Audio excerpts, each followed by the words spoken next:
السلام علیکم ورحمۃ اللہ تعالی وبرکاتہ۔ ایک مرتبہ درود شریف پڑھا، اللہم صلی علی سیدنا مولانا محمد وعلیہ وسلم،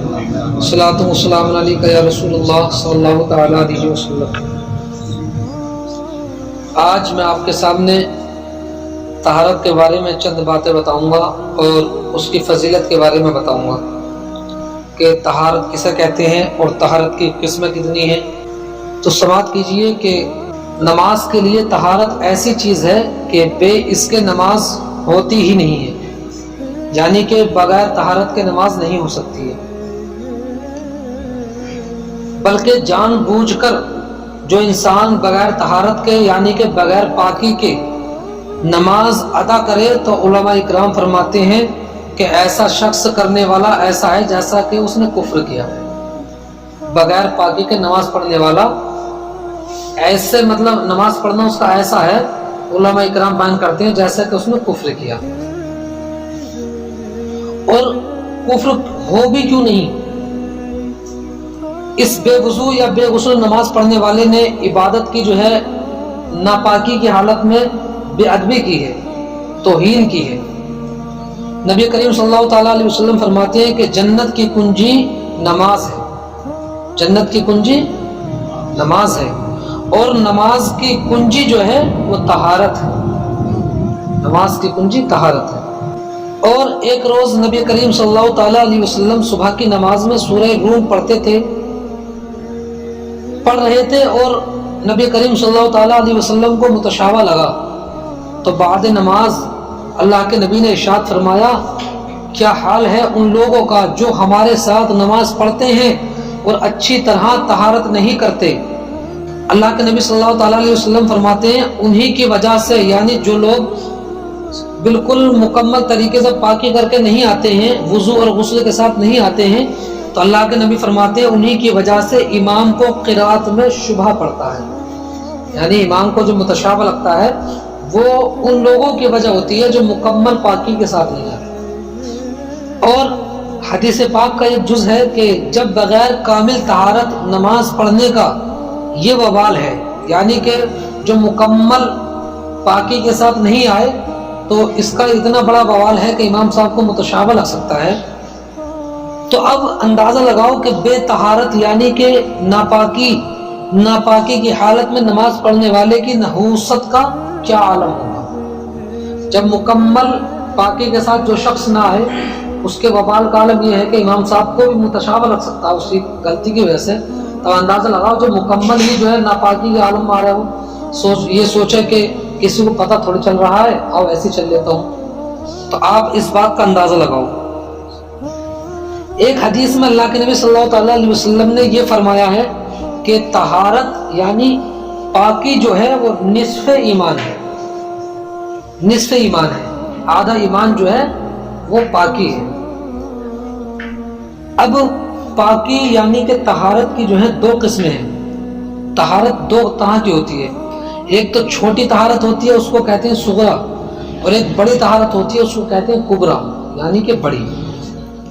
اب طہارت صغرا جو ہے یہ کسے کہتے ہیں، تو طہارت صغرا چھوٹی پاکی کہتے ہیں وضو کو، اور طہارت کبرا جو کہتے ہیں وہ کہتے ہیں غسل کو۔ غسل جو ہوتا ہے وہ بڑی پاکی ہوتی ہے، اور چھوٹی پاکی جو ہے یہ وضو ہوتی ہے۔ اور اس کی فضیلت کے بارے میں ایک حدیث پاک ہے، اللہ کے نبی صلی اللہ تعالیٰ علیہ وسلم ارشاد فرماتے ہیں کہ قیامت کے دن میری امت اس حالت میں بلائی جائے گی کہ منہ اور ہاتھ پاؤں آثار وضو سے چمکتے ہوں گے، آثار وضو سے چمکتے ہوں گے۔ حضور نے فرمایا میری امت جو لوگ وضو کرتے تھے دنیا میں تو ان کے جو ہے ان کے بروز قیامت منہ اور ہاتھ اور پاؤں یہ وضو کرنے کی وجہ سے جو ہے چمکتے ہوں گے۔ تو حضور صلی اللہ تعالیٰ علیہ وسلم نے فرمایا تو کہ اے میرے امتیوں جس سے ہو سکے وہ چمک زیادہ کرو، قیامت کے لیے چمک زیادہ کرو۔ تو اس سے پتہ ہی چلا کہ حضور صلی اللہ تعالیٰ علیہ وسلم جو ہے باوضو رہنے کا جو ہے حکم فرما رہے ہیں۔ اور ایک حدیث پاک ہے، حضرت امیر المؤمنین مولا علی کرم اللہ وجہہ الکریم سے روایت اللہ کے نبی صلی اللہ تعالیٰ علیہ وسلم فرماتے ہیں کہ جو سخت سردی میں کامل وضو کرے، یعنی کہ سخت ٹھنڈ پڑ رہی ہو، سردی ہو،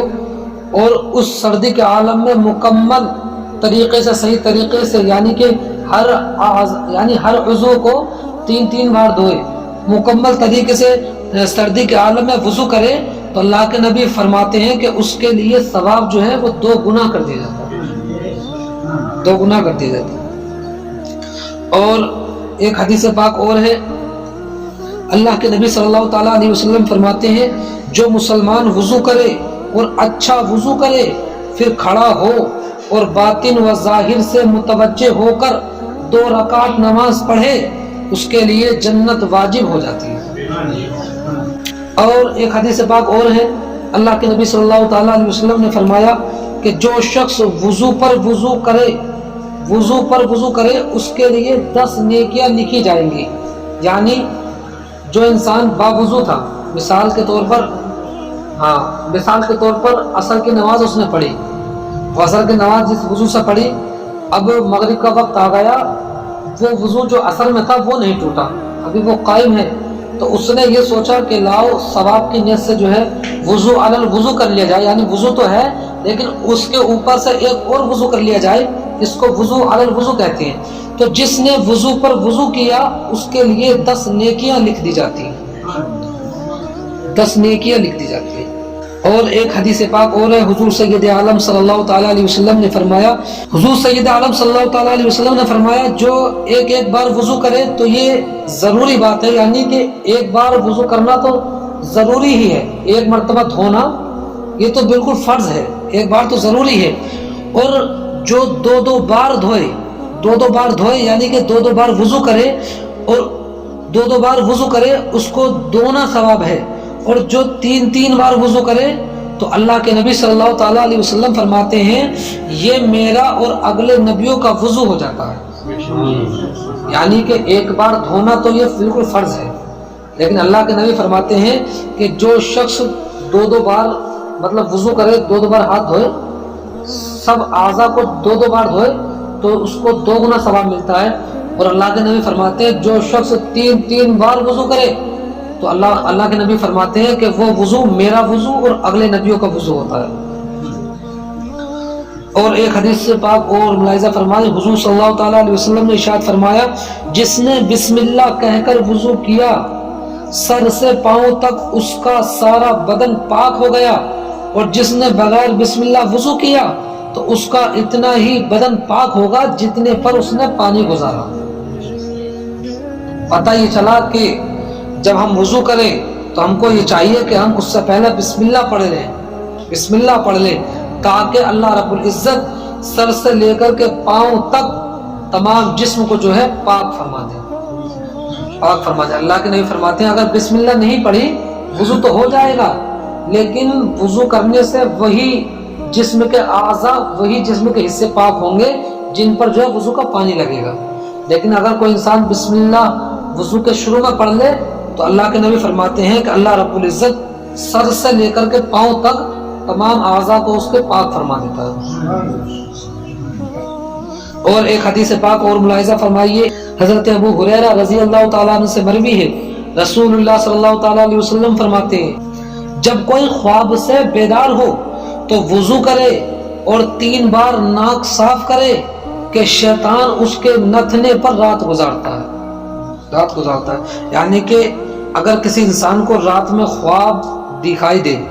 خواب دیکھنے کے بعد جب اس کی آنکھ کھلے تو وہ فوراً جو ہے وضو کر لے، تاکہ جو اس پر شیطان حاوی ہے تو وہ شیطان اس سے دور ہو جائے، اس سے بھاگ جائے۔ تو اس سے معلوم یہ بھی ہوئی ایک بات کہ خواب جو ہوتا ہے، غلط جو خواب ہوتا ہے وہ شیطان بہکاتا ہے۔ اور ایک حدیث پاک اور مشکات شریف کی حدیث پاک حضرت عائشہ رضی اللہ تعالیٰ عنہ سے مروی ہے کہ 10 چیزیں فطرت سے ہیں، 10 چیزیں فطرت سے ہوتی ہیں،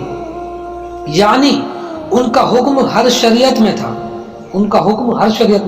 10 چیزیں اس ہماری شریعت میں ایسی ہیں جو فطری ہیں، یعنی کہ ان چیزوں کا جو ہے وجود ہر شریعت میں تھا۔ اور وہ 10 چیزیں کون سی ہیں؟ مونچھیں کترنا، داڑھی بڑھانا، مسواک کرنا،